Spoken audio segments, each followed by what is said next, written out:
नमस्कार, स्वागत आहे तुमचं सगळ्यांचं कविता टेलरिंगमध्ये। तर आज आपण 40 किंवा 40पेक्षा जास्त म्हणजे 40 किंवा 40पेक्षा छाती माप असलेलं 3 पीस प्रिन्सेस कट ब्लाउजची आपण कटिंग बघणार आहोत। तर इथे मी मागच्या भागाची इथे कटिंग मार्किंग करून घेतली आहे। तर मी ती मापे कशी टाकली एकदा तुम्हाला दाखवून देते। उंची 14.5 होती, 1 इंच मिळवून 15.5 वर घेतले आहे। त्यानंतर शोल्डर मी 6चं घेतला आहे। गळा रुंदी ही 2.5 घेतली आहे।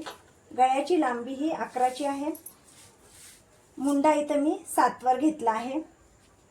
आणि इथं छाती माप आपलं 40चा चौथा भाग 10 आणि त्याच्यामध्ये 1.5 इंच शिलाई मार्जिन असं 11.5 वर एक मार्क केला।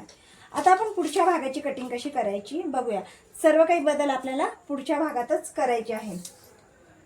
तर आपल्याला आहे ना गळ्याच्या साईडने म्हणजे जिकडून आपण हुकायची पट्टी लावणार आहोत ना त्या साईडने आपल्याला 2-2 इंचावर एक मार्किंग करून घ्यायची आहे। बघा इथं मी 2-2 हे बघा 2 वर एक मार्किंग करत आहे। आता ही लाईन आपण सरळ आखून घेऊया।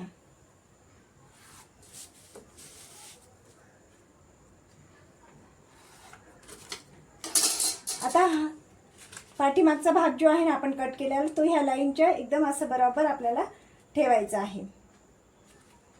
आणि हे सर्व जसेच्या तसं आपल्याला सेम आखून घ्यायचे। खालच्या साईडला आपल्याला कोणत्याही प्रकारची मार्जिन सोडायची नाही आहे।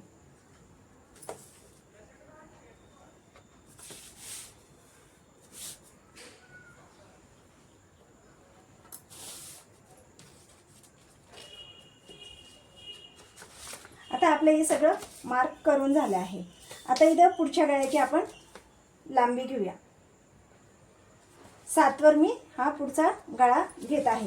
तुम्ही तुमच्या आवडीनुसार कमी जास्त करू शकता, पण शक्यतो जेव्हा हेवी साईजचा ब्लाउज असतो ना तेव्हा पुढच्या गळ्याची लांबी ही थोडी कमीच घ्यायला हवी।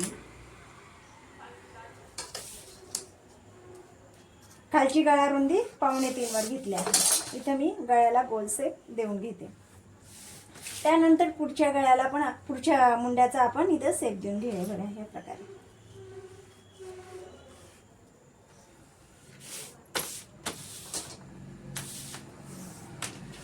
आता आपल्याला इथून टक्स पॉइंट टाकायचा आहे।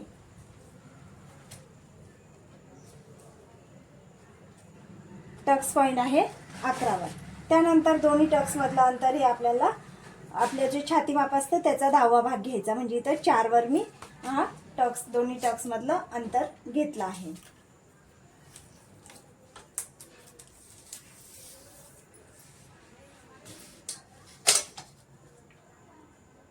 ही लाईन आपल्याला सरळ खाली आखून घ्यायची आहे।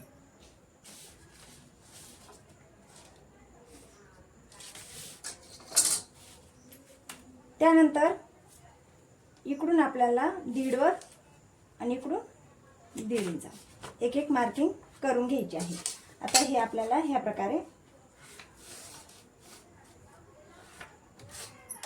आणि याला आपल्याला प्रिन्सेस कटचा शेप देऊन घ्यायचा आहे या प्रकारे।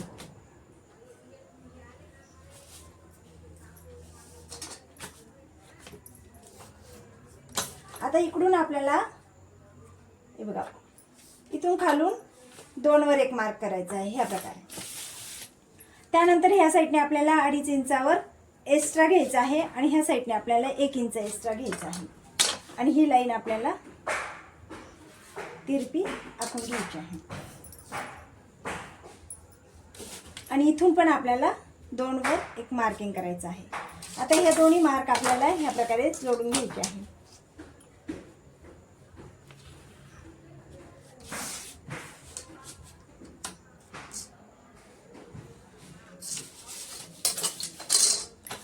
आता आपण जिथं हुकायची पट्टी लावणार आहोत ना तिथून आपल्याला गळ्याच्या साईडने 1/2 इंच एक्स्ट्रा घ्यायचा आहे आणि ती लाईन देखील आपल्याला ह्या प्रकारे तिरपी आखून घ्यायची। आता एवढी मार्किंग आपली कंप्लीट झाली। आता आपण ही कट करून घेऊया।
आता ह्या प्रकारे आपली इथं प्रिन्सेस कटची कटिंग झालेली आहे. आता आपल्याला याचा बेल्ट काढायचा आहे. तर बेल्ट कसा काढायचा?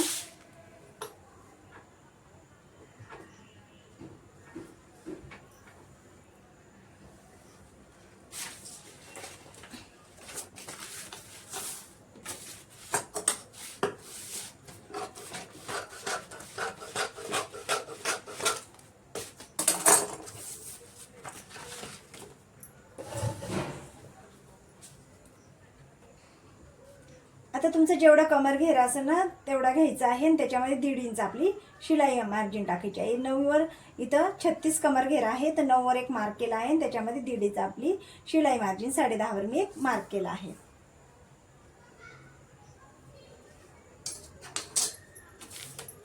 आता एका साईडने आपल्याला 3.5वर एक मार्क करायचा आहे आणि इकडून एका साईडने 3वर. हे आपले फिटिंगच्या साईडने जाणार आहे आणि इकडून आपलं हे हुक आईच्या पट्टीकडून. तर आता आपण 2 इंच जे एक्स्ट्रा घेतलं होतं ते आणि त्याच्यामध्ये 1 इंच आपलं शिवण्यात जाणार असं, त्यामुळे आपण इथं 3 इंचावर एक केलं आहे, मार्किंग केले आहे.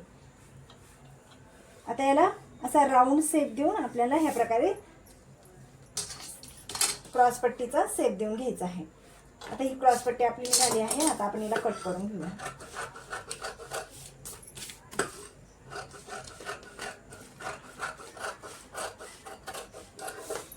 आपल्याला मधून थोडासा असा गोल शेप द्यायचा आहे.